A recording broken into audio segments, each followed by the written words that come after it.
So, hello, everyone. I regret to inform you that you have made a horrible decision in appearing here.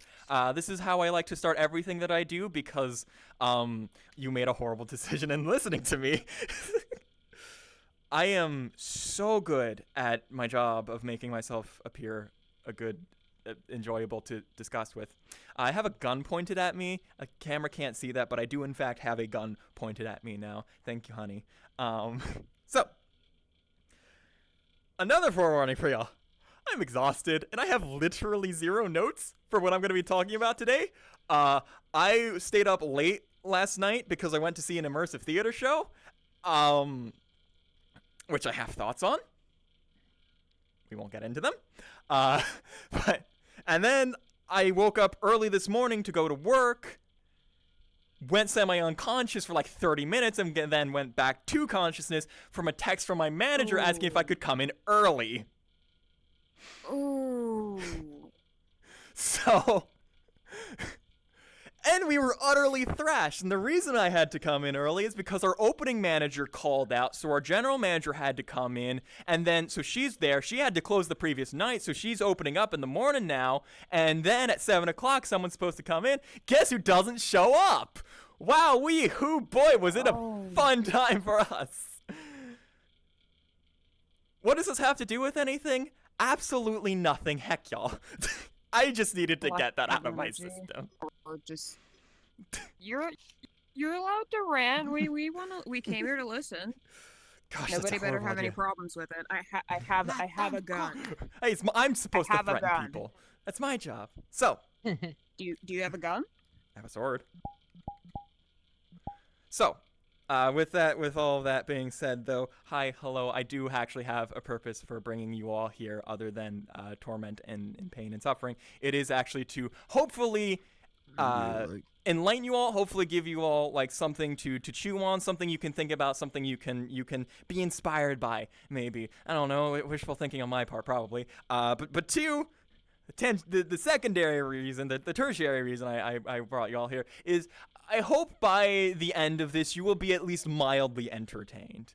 I'm going to be standing up here for, we will find out how long. Again, I have not noted this. I have not scripted this. I have no idea what I'm about to say in 5 seconds from now. But, so we'll find out how long this takes. That's what I said, 5 seconds from now. But I am hoping to be entertaining in some way.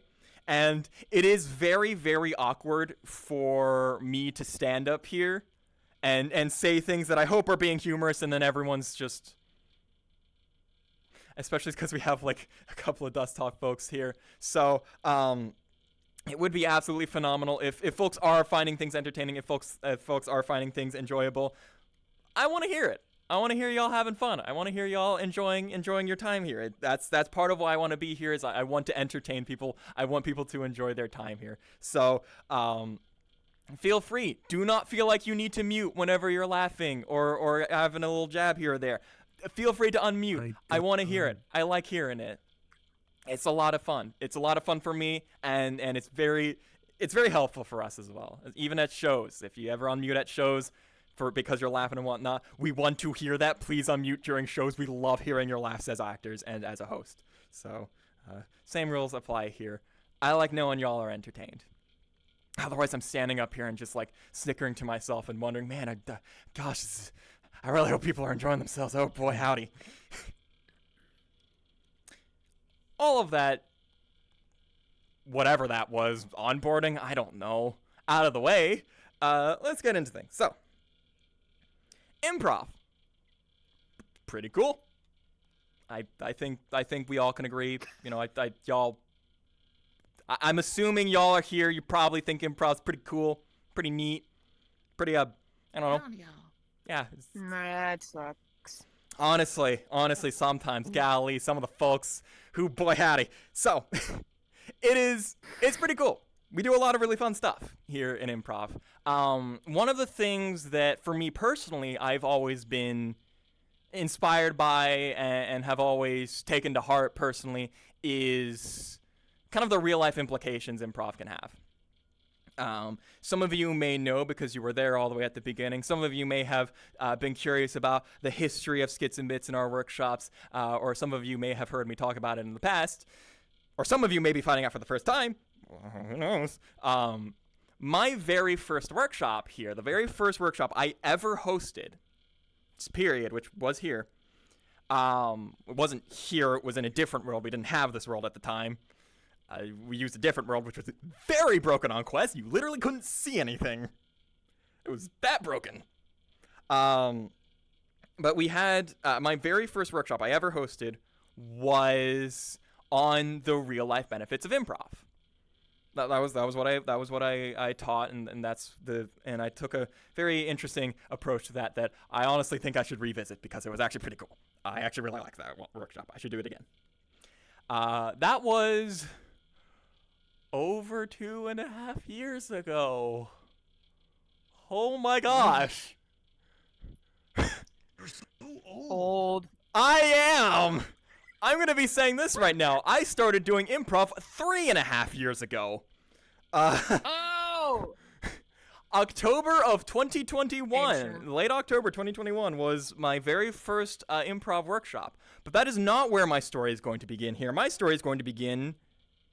Okay, it's not going to begin today, but it's going to begin kind of today-ish. Because I want to approach improv and its benefits in a bit of a weird way. I'm going to be talking about who I am and where I am today, and I'm going to work myself backwards. I was going to go walk backwards even more, but then I bumped into a chair. So I will step forwards. We're gonna start today. We're going to work ourselves backwards until I hit a key moment. And then we're going to work forwards again. I promise it makes sense. Just bear with me. I'm going somewhere with this. So, I realize I've been gone for a while. It's been a bit since I've been here. Some folks probably don't even know who I am. Hi, I'm Nithia. Crazy. I've been talking for Checks OBS 7 minutes, and I'm just now telling you that. Hi, I'm Nithia. I am a staff member here at Skits and Bits. I'm a team leader. I'm a show host. It's been a little bit while since I've team led at workshops, and I think my last show was back in January, which was 5 months ago. What? But I've been gone for a fair while, so some of you are probably unfamiliar with me. But I have been fairly prolific here back a little while ago. I've been teaching here since the very beginning. I was one of the first hosts who joined in. I was a part of the first group of hosts to appear. I've been what I would consider a fairly decent host and organizer here at Skits and Pits since its founding. I've done a lot of projects here. I've taught a lot of workshops here, hosted a lot of workshops. I still remember some of the early days when we were still figuring things out and we hadn't quite gotten the rhythm yet, where I'd be at work like on my break Saturday afternoon, like typing up a workshop plan because no one had figured anything out, or like the host who was going to do something, yes. the host who was going to do something had dropped out, and now we needed a new workshop, so I had to just type one up so that someone else could host it for me, because I sure as trash wasn't going to get home in time.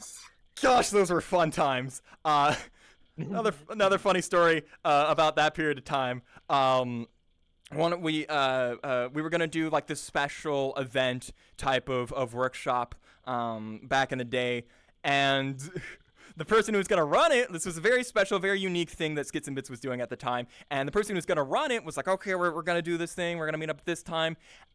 It was, I'm not joking, 20 minutes to workshop start that they finally appeared. I had literally written an entire workshop plan. Like, I was minutes from saying, okay, if this person doesn't show up in 5 minutes, I'm posting this workshop plan, and we're doing that instead.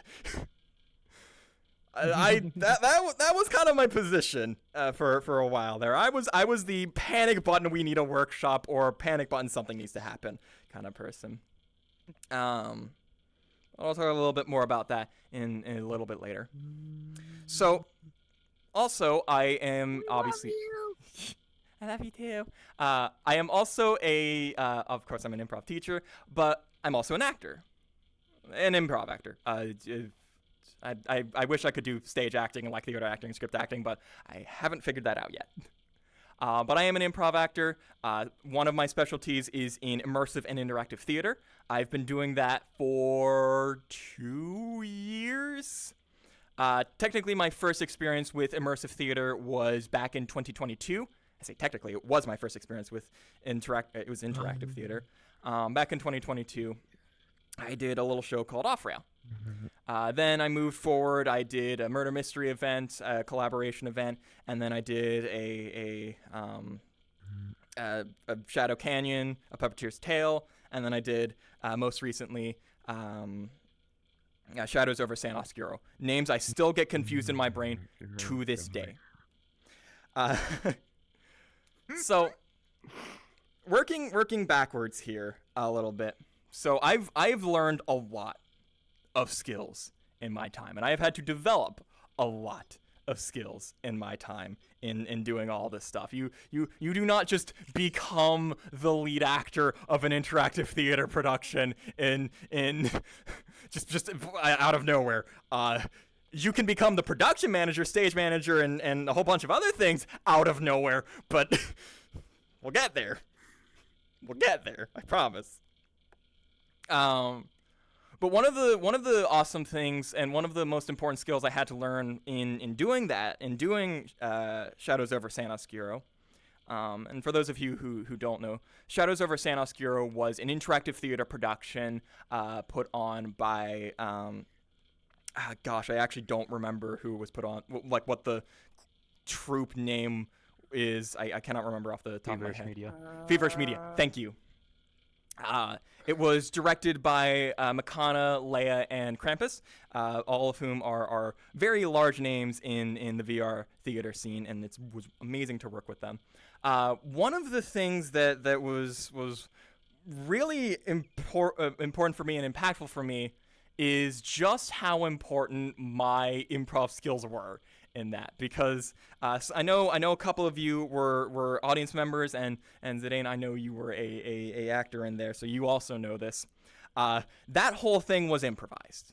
Like we didn't have scripts, we didn't have like anything like that. We had notes, we had like blocking notes of like what we needed to do and things we needed, beats we needed to hit, but completely unscripted, the whole thing. For obvious reasons. We're interacting with live audience members who have no idea what's going on, and they're absolutely not going to play by our rules, right? We went through many workshops going through, how do you deal with this kind of audience member? How do you deal with that kind of audience member? How do you engage this person? How do you engage that person? How do you deal with someone who is doing literally everything the way you don't want them to do it? I'm not joking. That was I was stressed every time we did one of those things, and I did my best. I don't know if I would have been prepared in the live event, but I'm glad I didn't have to find out. But it was a lot. There's a lot that goes into it, and one of the most important skills, the most important skill that I had to develop and that I had utilized in this work was listening. You have to listen to everything. And when I talk about listening, and some of you know this, but most of you don't. When I talk about listening, I don't mean listening in the terms of hearing what someone says, right? I don't even mean listening in terms of really understanding what someone says, right? I mean listening in the sense of what are they saying, how are they saying it, what are they doing as they say it, what's the context in which they're saying this, and what are they not saying, what are they not doing? Right? If someone's sitting in a corner, right? They're standing over in a corner, they're just kind of saying they're lazily, right? I'm paying attention not to just what they're doing, what they're saying. I'm paying attention to what they're not doing. I'm paying attention to the fact that they're not engaging with people. I'm paying attention to the fact that they're looking around and analyzing things. They're looking around, they're seeing what other people are doing. I'm looking around and I'm seeing maybe that they're just silent. Maybe they're checking under their headset. Maybe they're doing who knows what. And I have to use this so that I can build a kind of a profile on them. who is this person and how am I best going to serve this person so that I can engage them in the show, so that I can give them the best experience physically possible by tailoring the way that I'm going to perform for them, the way I'm going to interact with them. Golly, is that hard? Let me tell you, is that hard? It takes a lot of practice. It takes a lot of skill, and improv is a fundamental way that I was able to approach that, because I can listen to them. I can hear what they're saying. I'm going on a little bit too long about this one. I need to keep moving. I can't keep you all here all night. I could. You can't stop me. You know. But we'll move on. Kill you. After all, why not? But yes, we'll come back. We'll come back to that show. I say a little bit later. We'll come back to it later. DM. Rewinding the clock a little bit. Over to Shadow Canyon: A Puppeteer's Tale. That one was probably one of my favorite productions I've ever done. Full stop, period. It is genuinely, if you have not gotten the chance to see Shadow Canyon: A Puppeteer's Tale, You need to see it. I can. You need to see it. You need to see it. I can tell you, there is talks of maybe a summer show. We might be doing another show of Shadow Canyon: A Puppeteer's Tale. It is genuinely one of the best productions I have ever been a part of. I have ever seen. It is phenomenal in so many ways. Go see it. In that production, I was the onboarder and the understudy. And, typically for understudies, taking another person's example, another friend I have is also an understudy for another show, and they're currently getting to perform once, I think twice in all of the many runs that show is going to have. They're performing once, maybe twice. I had to perform I think in half the shows, maybe a third of the runnings of Shadow Canyon, which is a lot for an understudy. But it was a phenomenal experience, and one of the things that I had to learn for that one, and one of the things I had to take from improv with that one, right, is my ability to just really project myself. One of the things with immersive theater is that you are not on a stage.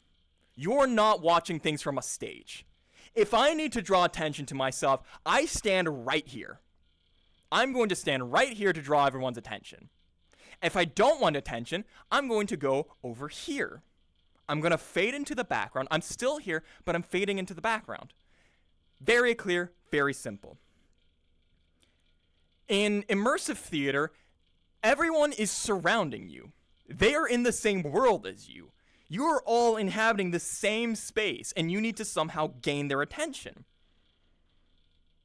And so, the ability to draw an audience to you, the ability to draw an audience to look at you and say, you are important, I need to focus on you, or to say, you are the person I need to be following. In the case of Shadow Canyon, a lot of it was, you need to follow me, you need to follow this character at this time, was a really big part of that. And so how do you grab an audience's attention? Big movements, clear ideas, and clear statements. Everyone, follow me.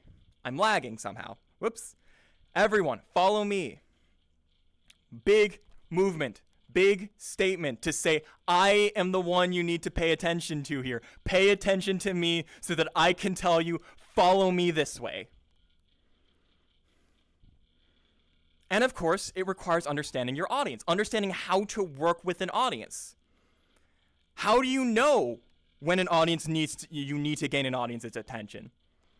How are you looking for? How are you scanning your audience? I need to look at everyone and I need to say, and you can see me, I've been doing it this whole time. I've been panning back and forth, looking at my entire audience. You have to do that in immersive theater too. You have to be looking at all of your audience members. Where are they? What are they doing? What are they looking at? How can I, if I need their attention, how can I grab their attention without breaking character, without breaking immersion in the story? The more I talk, the more I think about last night's show, but I'm not.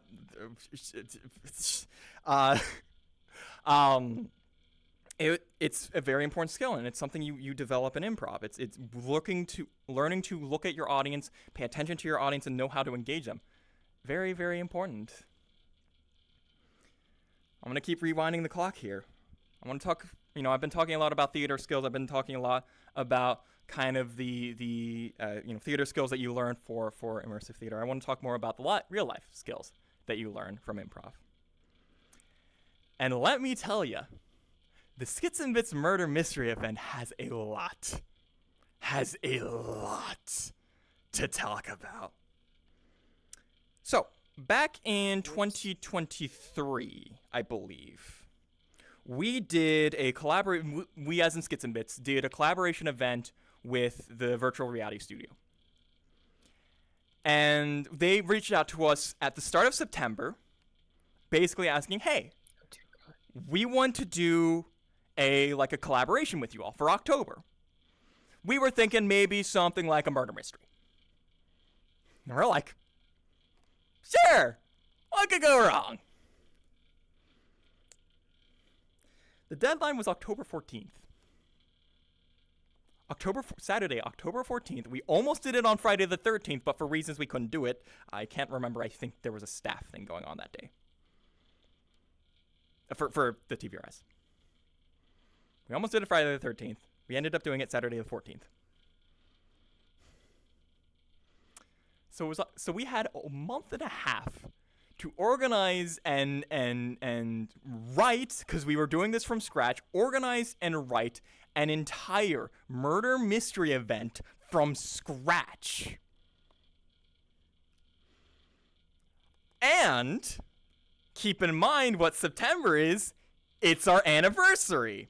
So at the end of the month, we were still planning for our anniversary show. And this was the first anniversary. This was the first year anniversary show. This was the big one. This was kind of a big deal for us. And if some of you were around for the time, you might remember that this was also around the time that the Great Meatball Heist was being released. Oh. So, you had me, Vol, and Makana. All three of us were in charge of writing, producing, directing, and coordinating with the TVRS for this murder mystery event. At the same time that Vol was currently beelining, finishing up editing the Great Meatball Heist in time for some sort of, I think it was PJKT Lens. She was rapidly trying to finish that up. At the same time that me and Vol and I think Wolfie were currently in the process of organizing and reaching out to communities for our anniversary show, we also now have to do an entire murder mystery event that would lasted, I think, about an hour and a half. It was an hour and a half long murder mystery event. You have no idea how stressful of a period of time that was. It was phenomenal. Don't get me wrong. I loved that whole experience. It was, I think, given how many limitations we had, what we created was genuinely astonishing. We did a murder mystery event in a month and a half, and it went good. Not perfect, but good, which is good enough for me. It was genuinely astounding. And I was super proud of everyone involved. But part of the reason this could happen is because I learned how to coordinate and I learned how to work with people. I learned how to utilize people's advantages to their advantage. I learned how to take someone and say, hey, I know you're good at this. I know you know how to do this. So I'm going to have you do that. It was about knowing where people's strengths were and knowing where their weaknesses were. It was about being able to understand improv on a deeper level. Being able to say and understanding people on a deeper level. Being able to say, yes, I have listened to you. I have seen you. I know how to work with you. I know what you can do. I know what you can't do. Here's how I'm going to help you do the things you can't do. And it's people skills. It's people skills that you probably don't realize you've been learning this entire time you've been doing improv. when you listen to someone perform, when you're watching someone perform, you're watching them, you're noting them, you're finding things that you can work off of, you're finding things you can bounce off of. When you have that energy of yes-anding, I'm bouncing off of you, and when you have that energy of I'm listening to you, I'm willing to work with you here, you're gaining an understanding about how people move, about how people behave, about what they're good at, what they're not good at. I remember I did an exercise, this was a while ago, I did an exercise where essentially one person points at another, or where two people are on stage, and one, you say, oh, statement here. And the other person says, while you said that, you did this motion. And then we kind of go like that. Well, one thing, really fun thing happened. I was working with one person who had worked with me for a fair while, right? We never really talked we're acquaintances where I would consider ourselves kind of friends, but we don't like hang out all that much. But because they had interacted with me so much in improv, because they had performed with me so much in improv, they learned how to understand me. They learned how to read me. They learned kind of some of my quirks. And so when I said, oh, your shirt is like rainbowy or something like that, they said, yes, my shirt is rainbowy. And as you said that, you wiggled your head, like you always do, because I wiggle my head a lot when I talk. Without even realizing it, you are probably picking up, as you perform with people, you are probably picking up on subtle details that you don't even realize you're doing. Small things, just little tells about how someone behaves. And you can take that to the real world.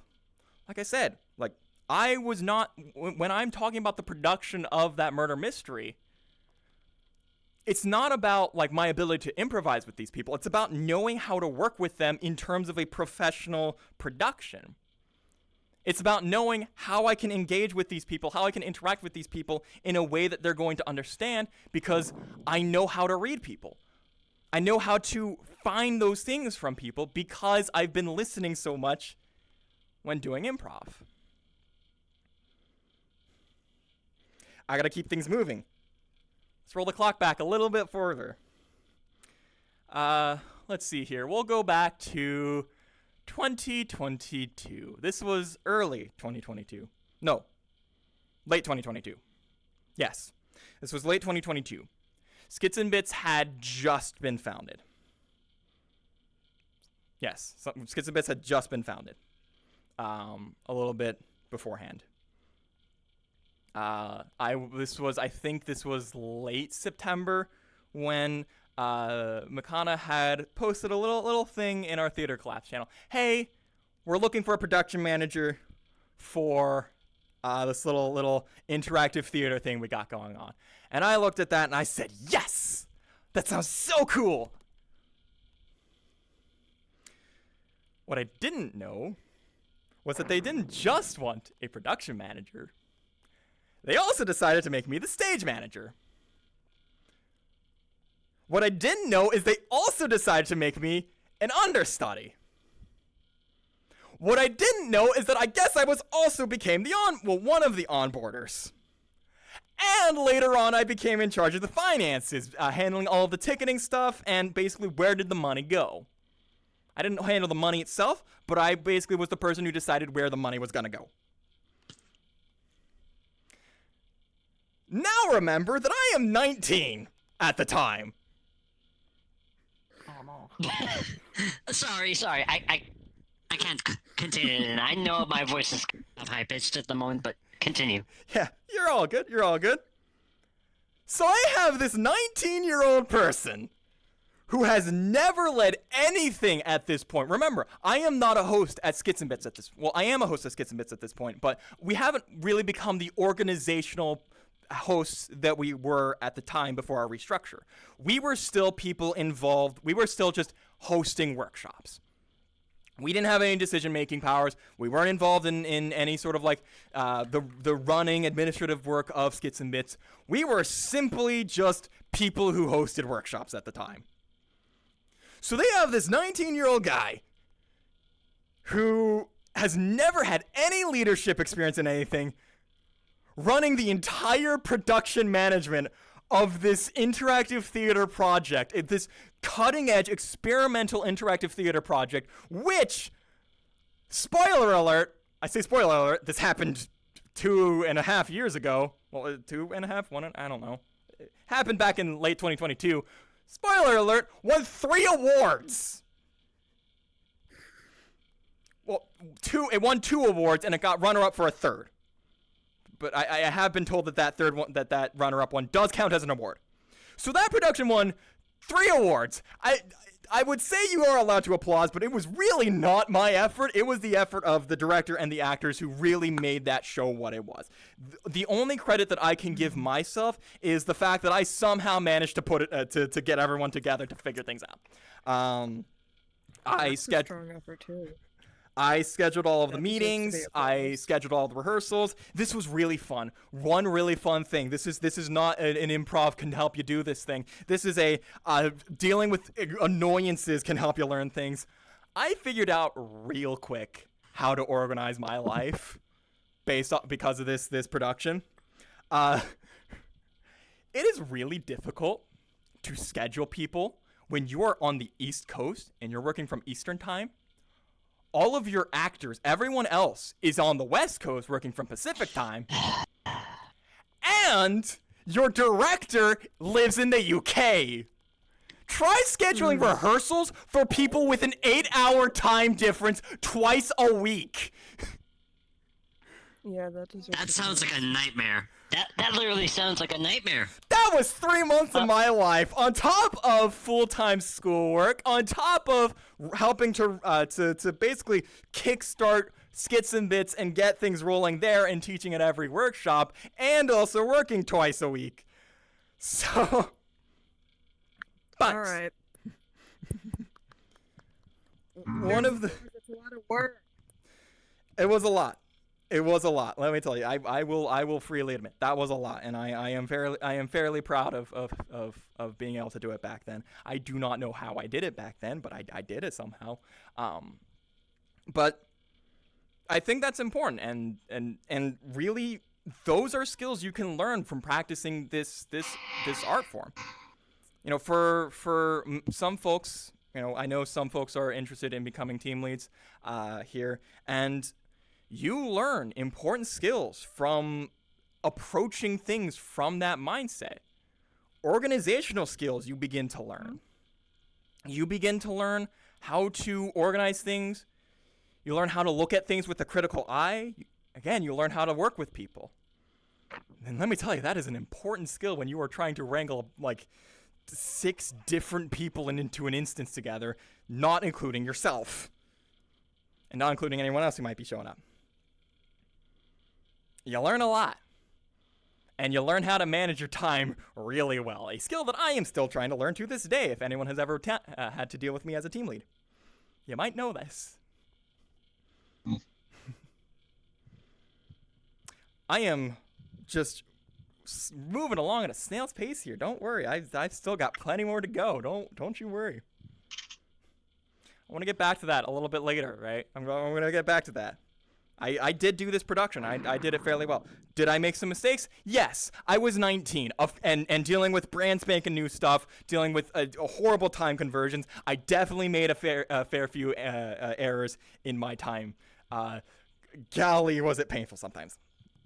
I once told all the actors we were meeting up that the show was one time, but I accidentally set the ticketing thing to actually be an hour later, and we didn't find that out until we're literally sitting in the instance waiting for people, and then we're like, wait a minute. So, yeah. Oh my goodness. That is something else. I'm telling you, that is something else. That thing is getting a little bit intense there. Sorry. Yeah, my apologies. I'm No gonna worries. switch to my real voice. Yes, please. Yep. So, yes. There we go. Thank Sorry. you. All good? So, yes. problem. So, a lot of stuff. And I managed to do it somehow. Somehow I managed to do it. Let's rewind the clock a little bit more. This is June, July-ish of 2022. Maybe. It might have been even earlier. I don't actually know. I should probably go back and check. This was early to mid 2022. And I had just been approached by, at the time, this wasn't, at the time I was a part of a different improv group. And the person who ran that group had just, was like, hey, yo, you want to be a team lead? I'm like, yo, really? I can be a team lead? I was like, yes, please. This was Friday. Saturday, the next day, I had to team lead a workshop. Now,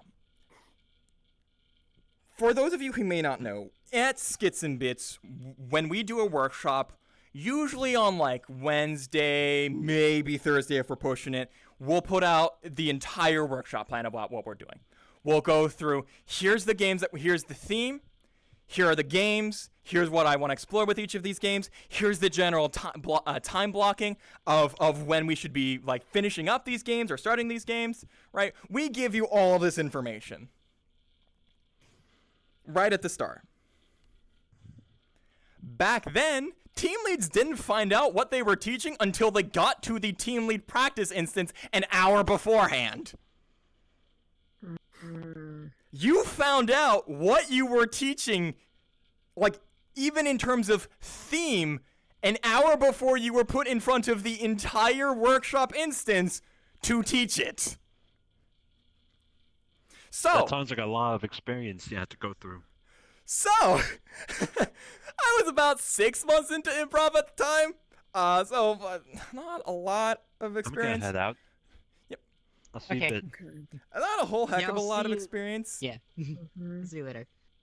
In this, but so I get into this instance, right? It's Saturday. I just became a team lead the day before. I get into this instance. I forget what the workshop was about. I genuinely do not remember what this workshop was about. What I can tell you though is what the final game was that we were gonna play. If you know, you know. It was 4 squares. So this guy had a brand spanking new team lead who had been doing improv for 6 months at the time, teaching 4 squares. I'd never heard of the game until that moment. I found out how to play that game in that team lead workshop instance. Oh, it gets worse. Gets worse. You want to know where I was? When I had team lead that workshop, I was on the main stage. So we had a main stage, and then we had kind of 4, almost imagine if like back there were like 4 offshoot like areas to work from. I was right here. I was right on this main stage with the guy who ran the place sitting in the audience, watching me.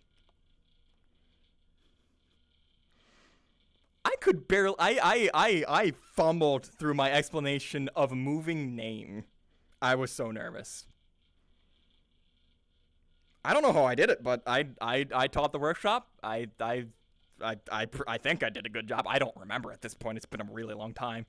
But I do recall the workshop going pretty well, and folks were generally pretty happy, and I became a fairly regular team lead after that. And I thoroughly enjoyed it. And then it shut down, and I had to go to somewhere else. And well, I didn't say go to somewhere else, and then this formed, so hooray. And then I became a host here. All right. And it really was my ability to work with people that made that happen. My ability to just engage with people, interact with people, and work with people that really made that happen and made me able to engage such a group of people, such a group of people looking to learn improv, that I was able to teach it. Because I had learned how to work with people. I learned how to engage people. I learned how to uplift people from doing improv. I want to rewind the clock a little bit further back. It is May of 2021. I have recently turned 18, and I just got my first job. This is my second day on training. I was a cashier. I was training to be a cashier, and this is my second day on the cash register. My trainer is somewhere else. She's still within earshot, still can see me and whatnot, but she walks over to the somewhere else to go do something or something. I can't remember. And I'm sitting there. I'm tapping away. I'm taking up this customer's order. I'm taking this customer's order. And I'm slow at it because it's my second day. And I'm fairly nervous, but I'm doing it nonetheless. And then, I get through the order, and I don't mess it up. Huge milestone for me. I didn't do something stupid. So my trainer comes up and says, "Hey, yo, good job." And I freeze. I swear, I am a deer in headlights looking at this hand.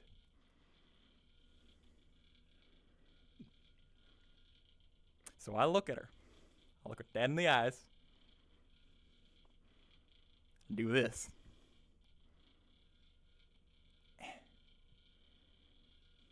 Oh my god. The look of horror on her face is something I still see to this day. I can still see it. That utter shock and horror on her face when I did that. I'd say it haunts me, but honestly at this point I find it more amusing than anything. Oh no. So, you might be wondering, how on earth did I go from lead actor, I say lead actor, but an actor for an interactive theater production, one of the leading staff members at Skits and Bits, especially in its formative years, a decently well-known teacher here at Skits and Bits who has run multiple classes and has been involved in multiple different productions, including in many leadership positions. How did I get here? From can't even high-five their coworker properly. It was my second day and I can't even do that right. A little bit more context about that particular moment. Anyone who knows me, well, one, has probably already heard this before, and two, if they haven't heard this before, they're going, if you know me, you're going to be like, well, yeah, no trash, Nithia. I was homeschooled. Yeah, you can let out your no trashes now. Yeah, don't it's a safe space here, don't worry. No trash. Thank you. This one has felt that way too hard. They have felt that you are homeschooled entirely too hard. I am so sorry. I love you. So and when I say I was homeschooled, I don't mean in the sense of like, oh, I did school from home, right? I don't mean that in the oh, it's nice, simple, easy. No, I mean that in the I didn't go anywhere. Everything was at home. The only thing I did outside of the house were doctor's appointments, occasionally when my mom wanted me to go shopping with her, or for church on Sundays. Which, after the age of like 13 or something, literally all of the children my age were gone, so there were only people old enough to be my grandparents still there. I know that pain. Yeah. That was my social life for 6 years!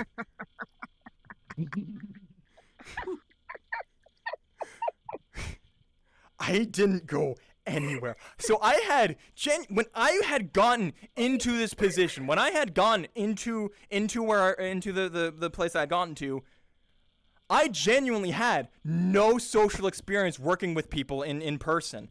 I'd done D&D here or there, but for like a little while.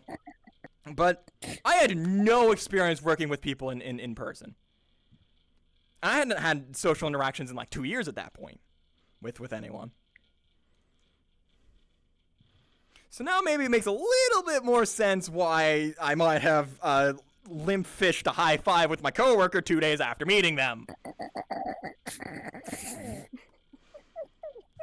So, I ask again, how on earth did I go from that to the kind of person who can stand on stage with literally 0 notes and probably like 4 hours of sleep on board after an extraordinarily busy day at work, rambling on and on and on and on? 1, autism. 2, improv. You cannot deny it. You cannot deny it. If you were starting to think it's ADHD OCD, I don't think you're autistic. I genuinely think it's ADHD OCD. Probably. I wouldn't know. I'm just an accountant. That is true. I am an accountant. In about 2 weeks, I will have finished up my bachelor's degree in accounting. So that's another thing. How did I go from that to about to get a bachelor's degree in accounting? Actually, that's really easy. Yay, thank you. Now that I think about it, thank you. Yay, for me. Now that I think about it, actually, that makes way too much sense that I got into accounting. With that kind of environment, of course my first thought is, yeah, let's go into accounting. It wasn't my first thought, it was my second. Guess what my first thought was for things? And no, it wasn't theater before anyone asks. Guess what it was? Programming? It wasn't programming. My first thought about what career I wanted. I genuinely want to know what people are guessing. Library science. Library science, what was that, Elena? Library science? Pizza Hut. I guess That's where I started. What is funny about library? I want Pizza Hut. Library science. Pizza Hut. I don't know what library Pizza science Hut. is. Pizza Hut. I'm sorry. Pizza Hut. It's been a long time. I'm so sorry. Pizza Hut. No. Y'all are gonna love this. It's on me. It is on me. I have been conscious for too long and too exhausted. My first thought, my first plan for an education Pizza Hut. was to be a teacher. Mm-hmm. And then I was like, well, I really just don't see myself being a teacher. And so I switched to accounting. Little did past me know, a few months later I'd be teaching at pulling another improv group. Man, I should have stuck with that education degree. No, I shouldn't have. It pays terribly. No, you shouldn't have. You wouldn't have gotten paid I am shit. so glad I changed to accounting. That actually pays. We need to pay our teachers better. Sorry. Oh, just you'd definitely be a math teacher, and everybody's always lusting over their math teachers. It's just like a thing. Oh my god. So Oh. it's just a thing because nobody. Is that not like a common thing? Like, I've only noticed every time that I was in public school that everybody had a crush on the math teacher. Nah. For me, it was For me, it was history. Hey, Jinx. 5. Oh, you know what? History too. History does check out. History not checks where I out. was, though. Not I didn't get the cool history teachers. I was about to go on a tangent about my history teacher at community college, but I'm going to refrain from doing that because it is already 7 o'clock and I should really start getting to like the finishing this thing up eventually. I'm about halfway through what I was gonna talk about. I'm at the reverse point here, because I asked the question of like, okay, how did I go from that to where I am today? Because and one, it's probably ADHD, OCD, probably autism maybe, but also it is very much improv. I thought when you pointed at me, you were just gonna say me and not.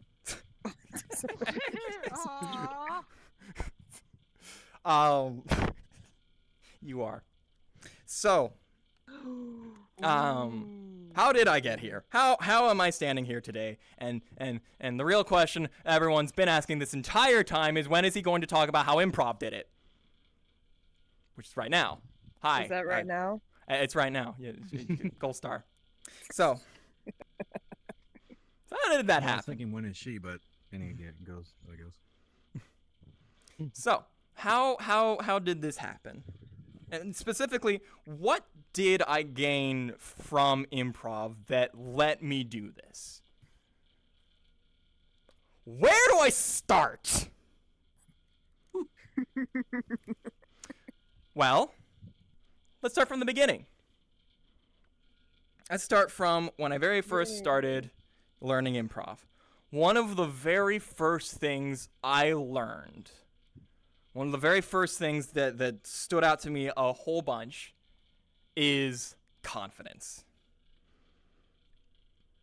Do you, like, if you have done Improv here, right? If you had your first time doing Improv here, or anywhere else really, I'm sure you know how nerve-wracking it can be getting on stage even at a workshop for the very first time. I got yanked on stage. Yeah. Yeah. Especially when that happens. It can be really nerve-wracking. It went well, but I just wasn't expecting it. Yeah. And it does. More often than not, it actually goes well. And so, as I started doing Improv more, and as I started building confidence in just myself and being able to do what I can do, I started talking more. I talked more with my coworkers. I'm not joking. Before, when I started working there my first few months, you want to know what my most riveting conversation with a coworker was?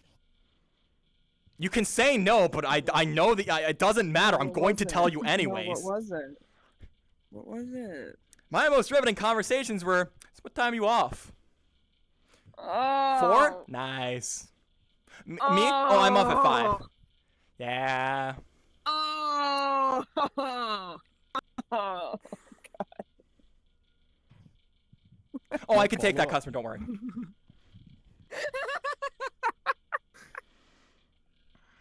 That was basically every conversation I had with my coworkers. Every single last one of them. Ma'am? Yes, really. I won't say literally all of them, but basically. No, wait. Did you just swear? No. Yes, you did. I said dang. No, you didn't. You just said every single last one of them. There's no way. Single last. Last. Every single last one of them. Let me have hope, people. Damn. There shall happened, be no okay? It happened. We're gonna have Nithia custom like a It's sailor happened. eventually. I promise. I've Good heard luck it, with that okay? It's one. happened. Good luck with that when I was homeschooled. I have all the I things. heard you cussed. I have also heard you cuss. Sure.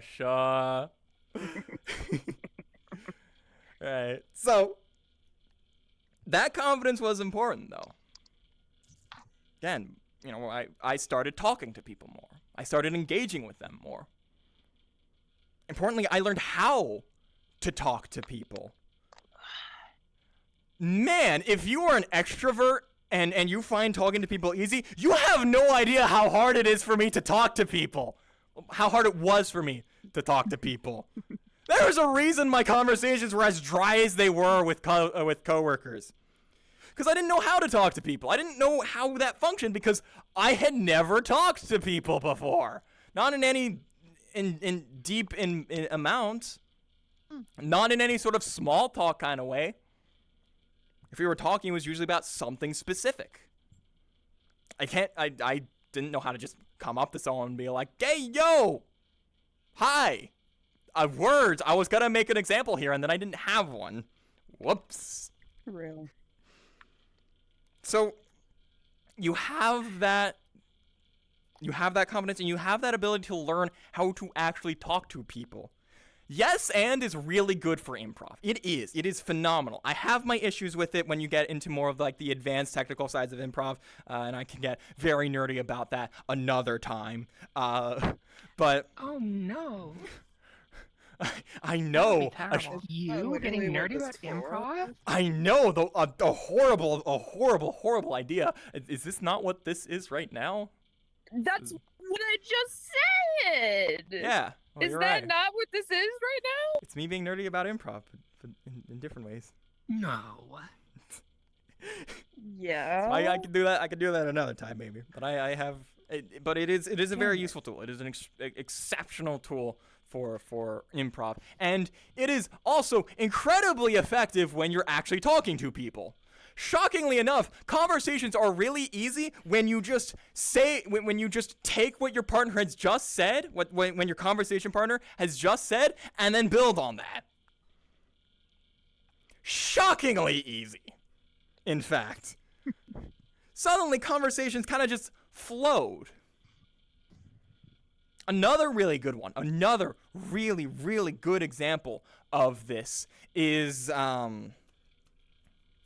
it literally hit my brain and then immediately left. Heck you, brain. I remember now. I remembered it. Another thing is, how do you start a conversation?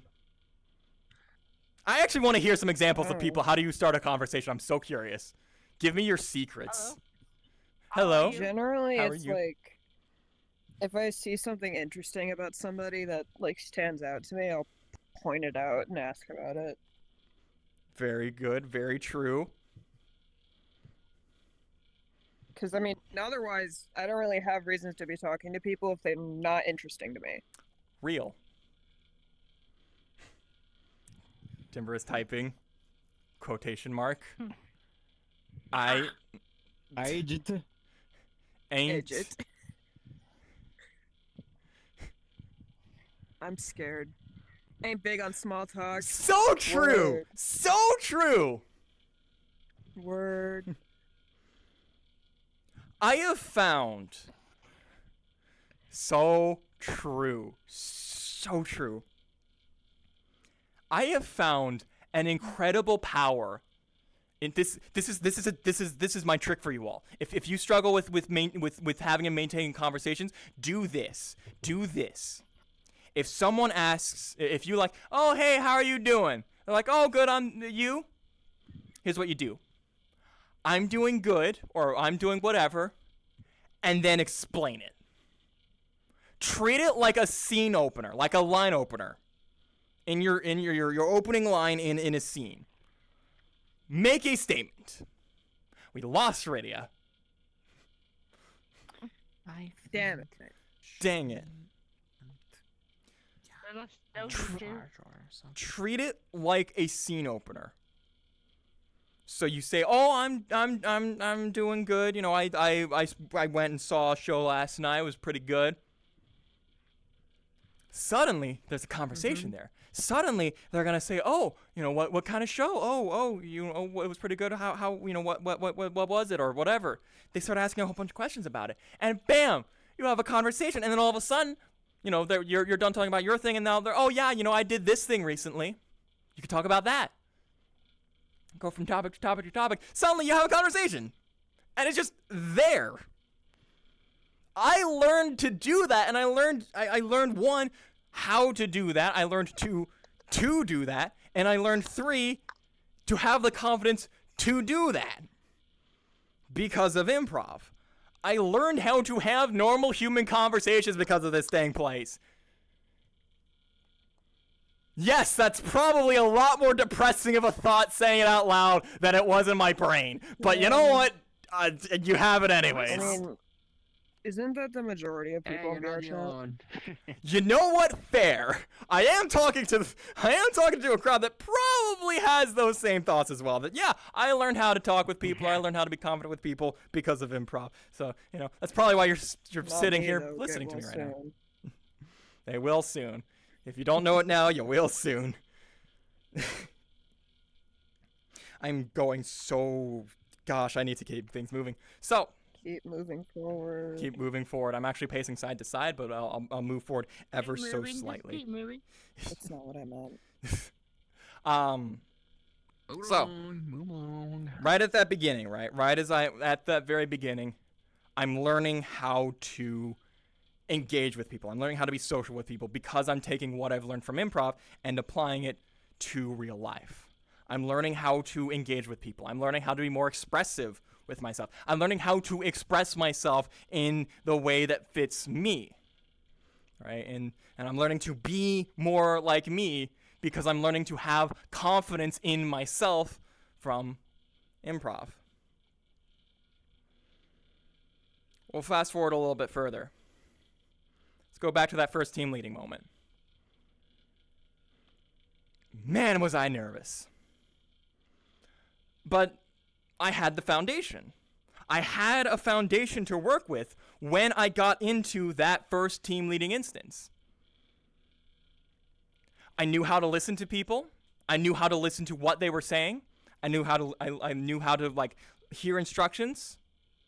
I knew how to engage with people in the workshop environment itself. I knew how to engage with people. I knew what worked with people, what didn't work with people. I knew what people liked, what they didn't like. One, in terms of generally speaking, I know what people do and don't like from my experience just working with people in improv over the past several months. And two, I knew how to work with people individually. I knew what people liked individually, what they didn't like. I could read, I could see, I could hear, I could listen to the way they performed. I could listen to what that told me. What does the way that this person engages tell me about their abilities? Tell me about what they can do. Tell me about how they're going to perform. Tell me about what I can give to them to help them improve. If someone does an improv scene, at that point, I was beginning to learn how to break that down and give constructive criticism about it. And of course, my workplace is looking to promote me to manager soon. They haven't yet, and that's been put on the back burner because of some other stuff, but well, that's not the topic today. It might be at some point. But because of that experience with improv and working with so many people and watching so many people, I've developed that eye. I've developed that sense.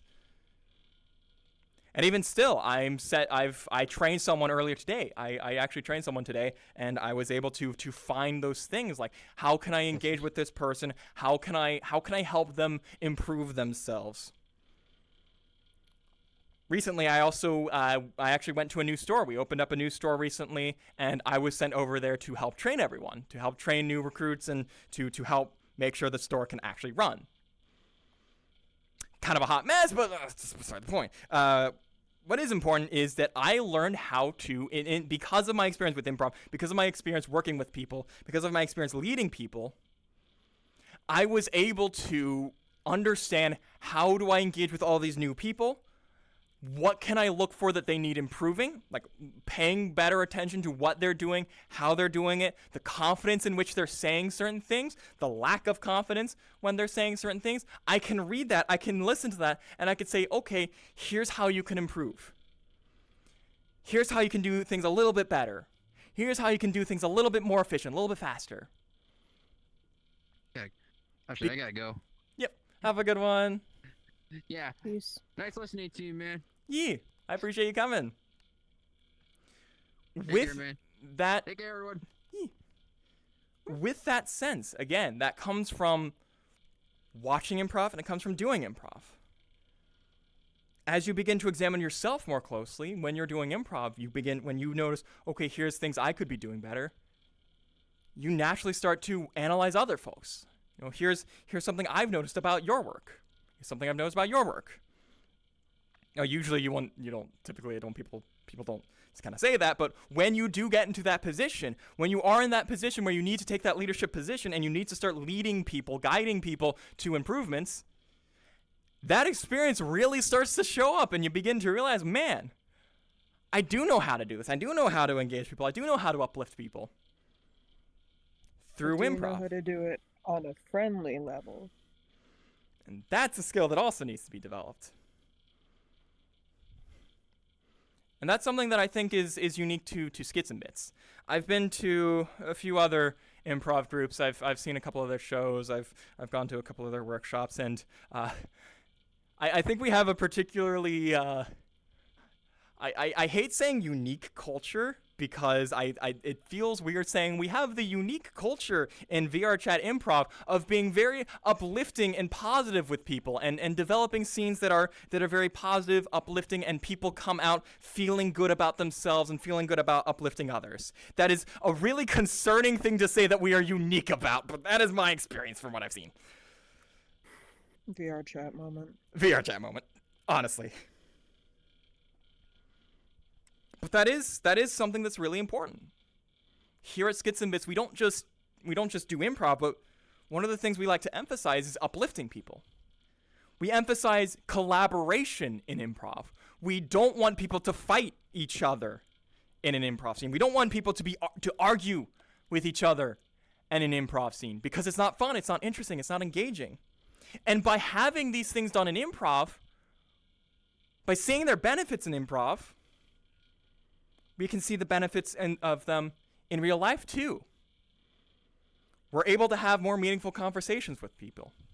We're able to engage with people more. We're able to come out of encounters, environments, and situations where I can say, yeah, this was good. We were positive with each other. We were uplifting with each other. We were able to communicate with each other in a way that made us feel good. And let me tell you, again, it is really concerning that is not a skill that is as emphasized in other places. I cannot tell you how many times I'll go to an improv show that isn't from us, and then I'll just see people like fighting each other and arguing with each other the whole way through. And I'm like, why are you like this? Why are you like this? But Nithia, how has improv affected your VR life? Improv literally is my VR life. Well, I say literally. Outside of that. So, yeah, I can talk about that a little bit more, because it does go into the real life benefits of improv, and this is something that I do emphasize here, that your interactions in VR chat, whatever they may be, are real. I know I'm kind of speaking to the choir here. I'm preaching to the choir here. But, like, I know there's a lot of people out there, I mean, my parents included. They look at VR and they say, that's not real.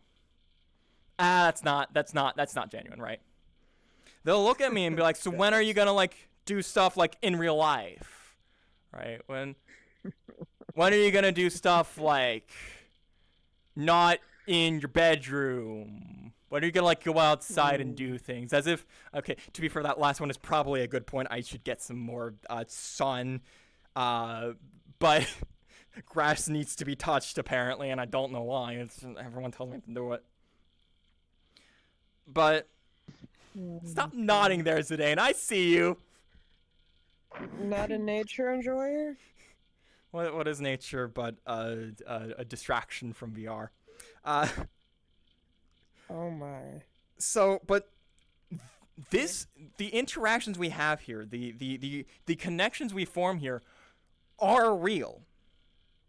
So when I talk about, how improv has affected my VR life, it really is the same as saying, how has improv impacted my life?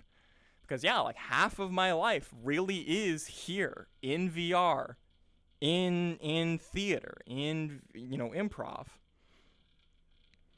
I mean, like I said, I started off doing improv back in late 2021.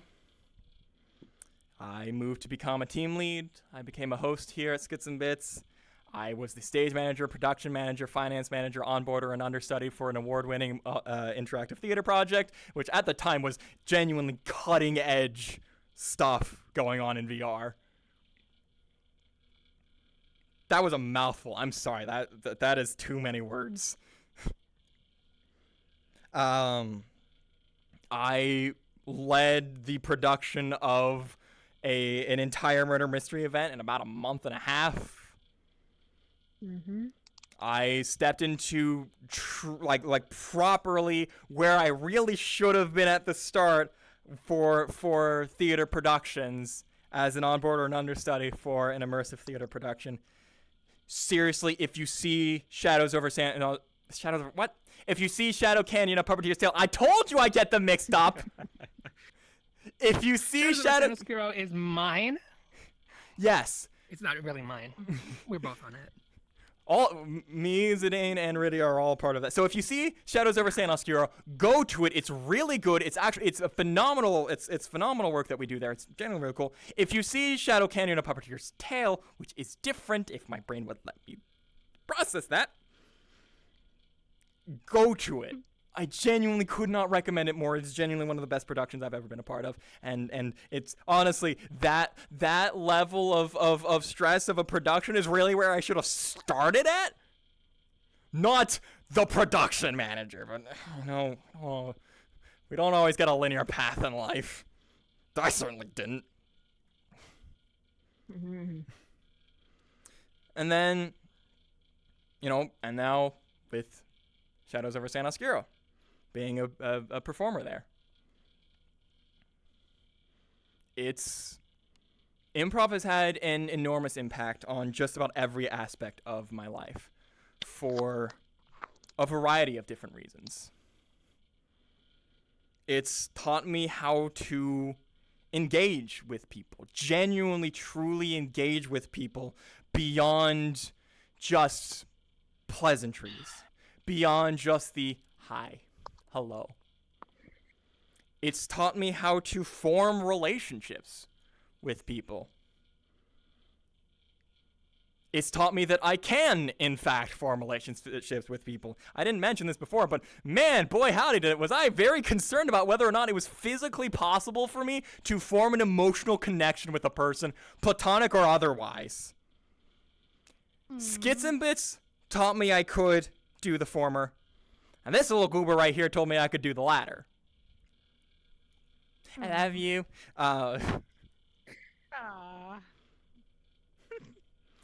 Improv has taught me how to engage with people.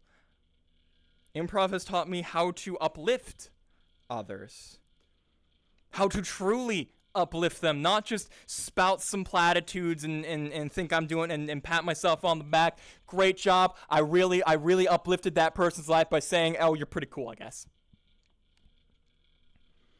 It taught me to engage with people. Really engage with them, not just look at them and blah blah blah blah blah, but truly understand them, match them a little bit.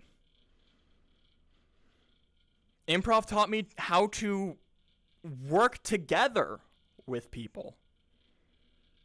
How do I work with this person whom I maybe have never even met before and yet still make this improv scene happen? In a practical sense, how can I take this customer that has just landed at my doorstep, my register? How can I take this customer who's just landed at my register and give them a satisfactory experience? Sure, I could do the same old, hi, hello, what can I get for you? I've heard so many people do that, and it hurts my soul every time. I've heard, hi, welcome to Panera Bread, what can I get for you? A few too many times, and it hurts my soul every time. Because instead, I can, hi, hello, what can I get for you? Or like, hello, what can I get for you today? Right? Cheerful, energetic, and then I find their energy level. In the same way I might do with an improv scene, I find their energy level. What are they giving to me? How can I work off of it? If you see me work, you might see me, slow down a little bit. If someone's talking a little bit slower, I'll slow down a little bit. If they have a bit of an accent, if they have a bit of a southern accent, I say accent, but really it's a southern accent, I'll slowly slip into my southern accent too, because I can actually do it. If someone's loud and energetic, I get loud and energetic. If someone's a lot more serious, I get serious. If someone's fast talking, I fast talk. Slow talking, I slow talk. And I learned to do that. I learned how to do that, and I learned to notice it and develop this skill because of improv. Because in order to work with your scene partner, in order to make this scene happen, you have to match their energy level. You have to match the way that they are working, or at the very least, complement it. You have to complement what your scene partner is doing, and so doing that, I learned to complement and match those who come by my register, or those who I'm working with, or those I'm hanging out with. I mean, take a look at me when I'm, in I get what I call my professional attire at an immersive theater event, at Rain Dance or something, and when I'm with friends, and it's night and day. Because I'm able to read the environment better. I'm able to read the room better, reading the room is a skill, okay? It is so hard. If you do not have troubles with reading the room, you are lucky, and cherish that. Mentally disabled. True. Improv has done a lot for me, honestly. I truly, genuinely could not tell you where I would be today if I had never attended improv. If I had never seen We Met in VR, that little promo thing saying, hey, this is like a cameo. This was a cameo thing that we went to this group for a cameo thing. And I never saw that. Made me cry. If my brother hadn't constantly been like, oh, you're not funny, you should take improv class. Heck you, brother, guess what? I teach them now. He probably heard that too. He's downstairs, I think. If that didn't happen, You're so fake. You learned how to function. Exactly. Because of VR. Yeah. Nail on the head. I genuinely. Yeah. Black Spike. I learned how to function productively in a way that truly builds me up because of improv. Because of that very first step of learning, yes, I can improve myself. Yes, I can work with other people. Yes, I can accept people. I can begin to form these emotional bonds, these friendships, and these relationships with people because of improv and because of the skills I learned from improv. And hopefully, over the course of an hour and 17 minutes, you knew I could do it. You knew I could do it, Nithia. Over the course of an hour and 17 minutes, I hope you've gained at least a little bit of a reason as to why. Or at the very least, I hope you were at least mildly entertained. Thank you all so much for your ears and attention and your eyes and your faces. Thank you. Yay. That goes well. Well, if